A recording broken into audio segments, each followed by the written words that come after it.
آج کی گفتگو کا وعدہ تھا کہ ہم اصحاب کی بات کر رہے ہیں، تو لشکر کا ہمیشہ چہرہ لشکر کا سالار ہوتا ہے۔ کسی بھی لشکر کی پہچان اس لشکر کے سالار سے ہوتی ہے۔ جب بھی کوئی میدان جنگ میں اترے تو یہ دیکھا جاتا ہے کہ کون لے کے آ رہا ہے۔ مولا امیر المومنین اپنی ساری زندگی میں ناز کرتے رہے مال کے اشتر پہ، اور مولا علی کا یہ جملہ کتنا وزنی جملہ ہے اپنے ایک صحابی کی شان کے لیے۔ علی فرماتے ہیں مالک کو مجھ سے وہی نسبت ہے جو مجھے پیغمبر کے ساتھ۔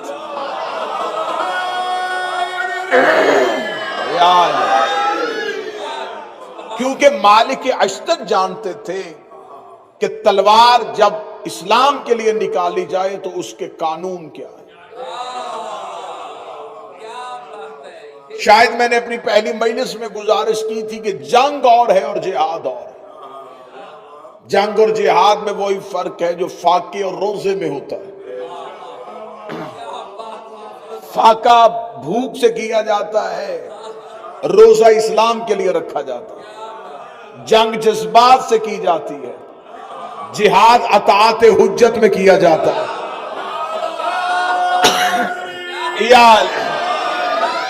اور جس مال کی اشتر کے لیے امیر المومنین نے یہ جملہ کہا، وہ مال کی اشتر کتنا اطاعت حجت میں تھا کہ جنگ صفین میں حاکم شام کو بالکل اپنی تلوار کے قبضے میں رکھے ہوئے تھا، یا کان میں آواز پڑی کہ علی نے جنگ بند کر دی۔ مال کی اشتر نے وہیں سے تلوار نیام میں واپس رکھی۔ جب کسی نے پوچھ لیا تھا کہ مالک کیوں نہیں قتل کیا، فرمایا کیا کروں، میں نے علی کی اطاعت میں نکالی تھی۔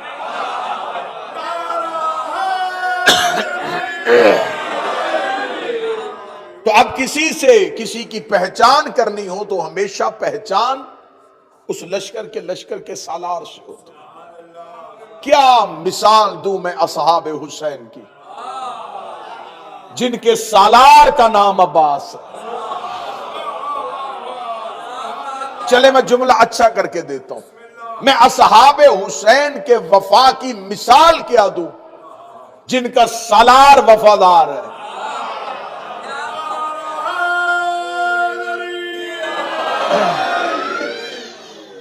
حضرت ابوالفضل العباس میں وہ کون سے اسرار پوشیدہ تھے، وہ کون سے راز پوشیدہ تھے کہ آل محمد حضرت ابوالفضل العباس کی عزت و تکریم جو کرتے تھے،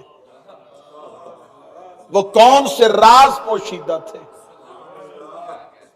حضرت ابوالفضل العباس کے لیے کوئی اس میں دوسری رائے نہیں ہے۔ تمام شیعہ مورخین نے لکھا کہ حضرت عباس کے لیے علی نے دعا مانگی تھی، مولا علی نے اللہ سے دعا مانگی تھی، اور دعا ہمیشہ حجت اپنے ناصر کے لیے مانگتی۔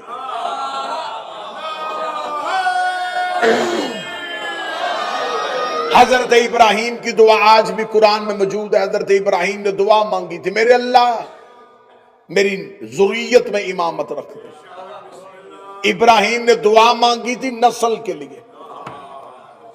موسیٰ نے دعا مانگی تھی، میرے اللہ میرے بھائی ہارون کو میرا وزیر بنا دے۔ موسیٰ کی دعا قرآن میں، خود مصطفیٰ کی دعا قرآن میں موجود ہے۔ رسالت مآب نے دعا مانگی تھی، میرے اللہ مجھے اپنے ہاتھ سے سلطان نصیر عطا فرما۔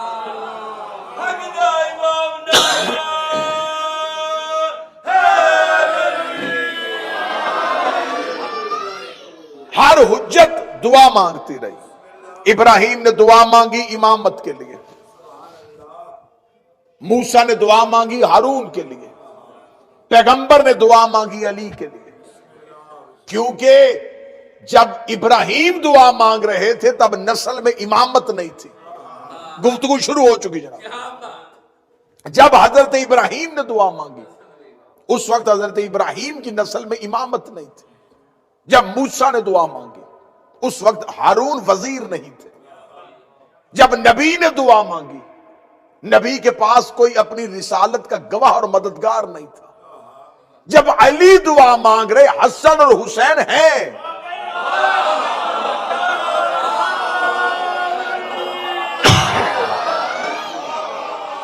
کسی نعمت کے نہ ہوتے ہوئے اس نعمت کی دعا کرنا، یہ سمجھ میں آتا ہے. حسنین کے ہوتے ہوئے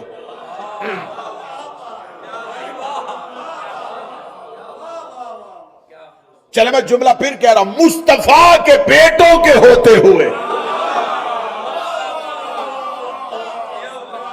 علی اللہ سے بیٹا مانگ رہا ہے. یا علی، جب حسنین موجود تھے تو پھر آپ نے اللہ سے دعاؤں میں عباس کیوں مانگا؟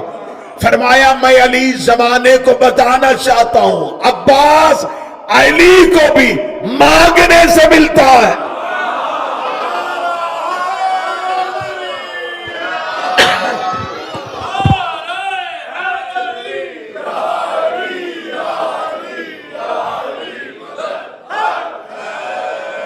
اب میرا وعدہ تھا کہ میں حضرت عباس قرآن سے پڑھوں گا. بہت سی ایسی قرآن میں آیات ہیں جن کا مصداق صرف اس دور میں نہیں ہوتا، آنے والے دور میں بھی ہوتا. بڑی آیات قرآن میں ایسی ہے جن کا مصداق اگر اس دور میں نہیں تھا تو وہ آنے والے دور میں تھا. جیسا کہ میں نے اپنی پہلی تقریر میں کہا تھا کہ خدا جب کافروں سے خطاب کرتا ہے تو صرف اس دور کے کافروں سے نہیں کرتا، اور جب مومنوں سے کرتا ہے تو صرف اس دور کے مومنوں سے نہیں کرتا، ہر دور کے مومنوں سے کرتا ہے. اب بہت سی آیات ایسی ہیں جو قرآن میں آئی پہلے تھی، مصداق ان کا بعد میں آیا. اب آئیے حضرت عباس قرآن سے شروع کرتے. ایک نبی گزرا ہے جس کا نام ہے شموئیل. یہ اللہ کا نبی تھا، بوڑھے ہو چکے تھے. اس دور کا کافروں کا بادشاہ جالوت تھا.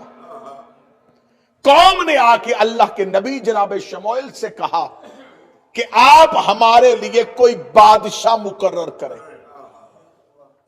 نبی آپ ہیں لیکن کوئی ہمارے لیے بادشاہ بنائے.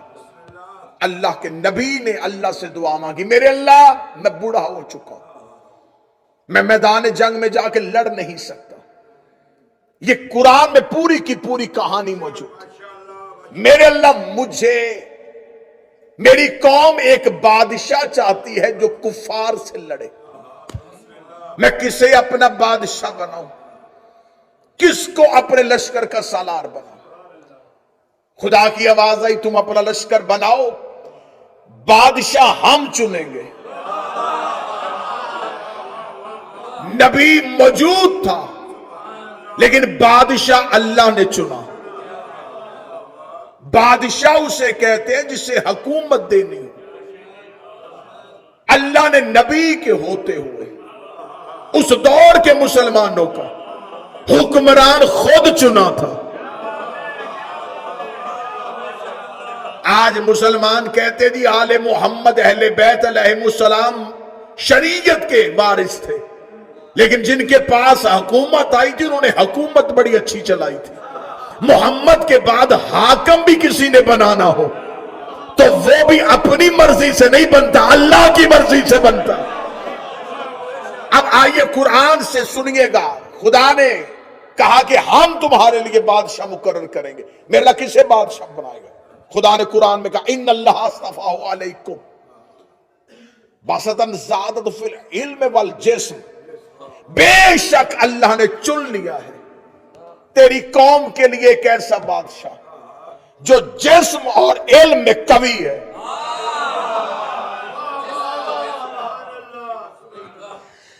ہم نے کفار سے لڑنے کے لیے جسے چنا ہے، اللہ کہتا ہم نے چنا ہے. اور چنا کس بنیاد میں ہے؟ جسم میں بھی طاقتور. ذہن میں رکھیے گا کہ میں عباس پڑھنے لگا ہوں. ہم نے جسے چنا ہے وہ جسم میں بھی قوی ہے، علم میں بھی قوی ہے. میرے اللہ کون ہے؟ فرمایا طالوت. اللہ اللہ نے بتا دیا کہ اس کی خصوصیت یہ ہے وہ جسم میں بھی طاقتور ہے، علم میں بھی تھا. اور یہ دنیا کا قانون ہے، جو زیادہ علم والا ہو وہ بہادر نہیں ہوتا، کیونکہ یہ دونوں صفات ایک دوسرے کے متضاد. درود پڑھیے گا بلند آواز.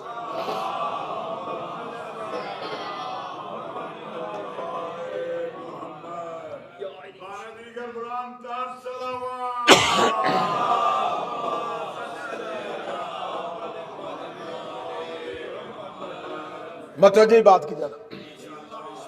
خدا نے کہا جسے ہم چنیں گے وہ جسم میں بھی، بڑی گفتگو بڑے محتاط ہو کے سنیں، جسم میں بھی طاقتور، علم میں بھی طاقتور. کون؟ طالوت. اس دور میں ایک تابوت ہے جسے تابوت سکینہ کہا جاتا ہے. حضرت موسیٰ کے دور کا وہ تابوت تھا. دیوبندیوں نے بھی اپنی تفسیر میں اس تابوت کا ذکر کیا ہے کہ اس کے اندر تبرکات تھے، اور انہوں نے جو تبرکات لکھے ہیں وہ تفاسیر میں واضح طور پر لکھے ہیں. وہ جو تابوت سکینہ تھا وہ خود بھی تبرک تھا اور اس کے اندر بھی تبرکات تھے. خود بھی تبرک تھا، اس کے اندر بھی تبرکات تھے. اور دیوبندیوں نے بھی اپنی تفسیر میں لکھا ہے کہ جو تابوت سکینہ کے اندر تبرکات تھے وہ تبرکات کیا تھے. انہوں نے کہا اس کے اندر لوہیں تھی، پتھر کی تختیاں تھی جن پہ تورات لکھی ہوئی تھی جو عرض سے آیا کرتی تھی. اگلی انہوں نے لکھا کہ اس میں حضرت موسیٰ کا پیرہن تھا، حضرت موسیٰ کا کرتا تھا، حضرت موسیٰ کی نالین تھی، حضرت موسیٰ کا عصا تھا. نبی کی نالین اور نبی کا کرتا تبرک تھا.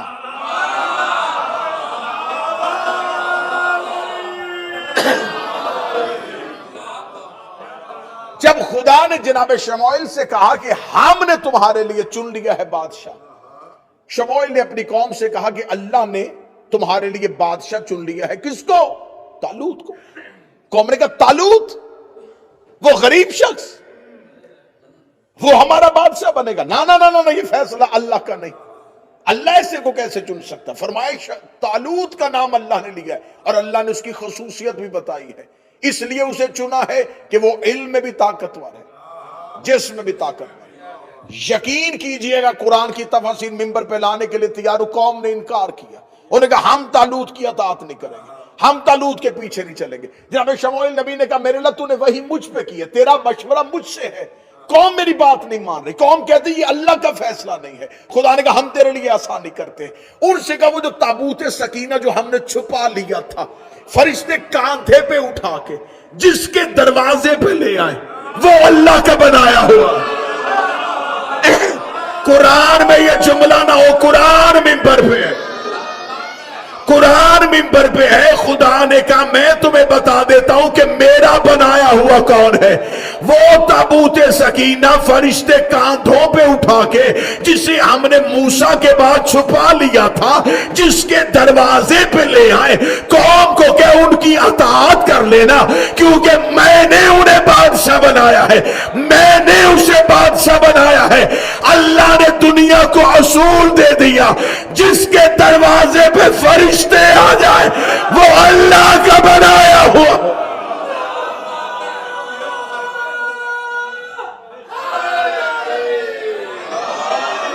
جس کے دروازے پہ فرشتے آئے.